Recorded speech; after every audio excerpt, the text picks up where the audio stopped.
They smoked Houston last week, and they came to Los Angeles and delivered the blow that Brian Billick warned us about. Remember last Thursday he came on the show, and I'm like, yeah, well, look, the Rams have reconfigured their offensive line, which has been their problem all year. Is their line that last year that was healthy for every game won the award for line of the year at last year's NFL Honors.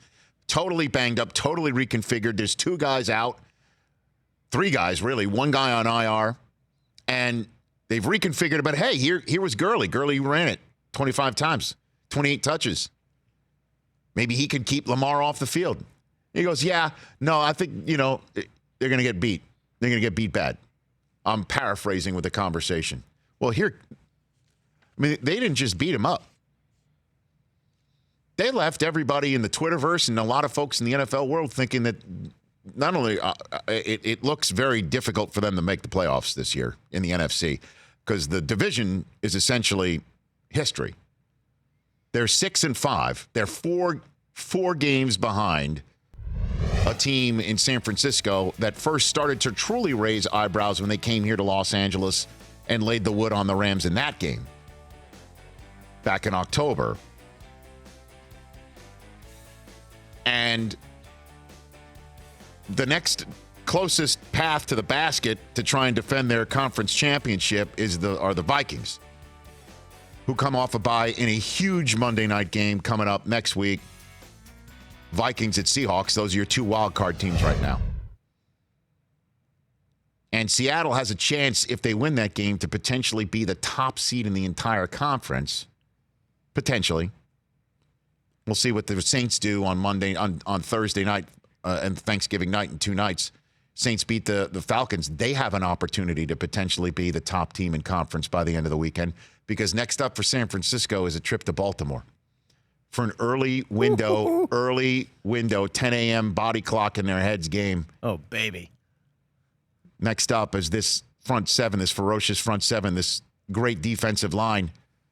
This is what needs to be pushed around by this offensive line for Baltimore that is just hitting people in the mouth and making them think about their chosen profession and whether they want to be crawling back into the womb and cry for mama. I mean, that's how they're hitting people. That's how they are stealing will. They are stealing will, and they're stealing manhood. That's what they're doing. And I know that that's a crazy thing to say, but it's true. Ravens and 49ers next week. So it's must win for the Vikings, too. I mean, that's a big game, Week 13 game. Vikings coming off of their bye week at Seattle, and the Rams are 2 games behind them. And so forget about just this year, folks questioning the Rams this year. Now, folks, after last night's game, are questioning the Rams' plan, period. Because they're signed long-term with Goff, who hasn't looked anything remotely close to a defending champion quarterback this year at all. Gurley has been made to look completely pedestrian this year. Completely. We're still waiting for that 100-100 game, or at least a 100-yard rushing game where he's got – and I know he had 28 touches against the Bears. But it wasn't one of those games where it was like, well, yeah, Gurley is he's the OG. It's been over a calendar year since we talked about him as an OG. The line is banged up.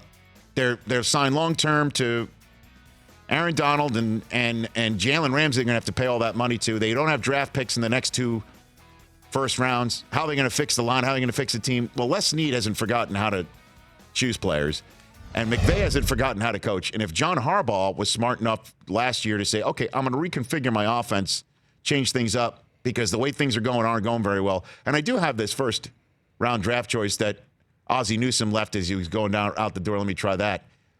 McVay's smart enough to try and figure something else out. I don't know what that is, because right now, it's not working. The conventional wisdom is that his offense, that 1 year ago at this time, coming off of that Monday night game where we thought defense was dead, Chiefs and Rams, that offense seemed to be figured out, whatever that is. For more of The Rich Eisen Show, tune to Audience Channel 239 on DirecTV for free on BR Live, or download The Rich Eisen Show app.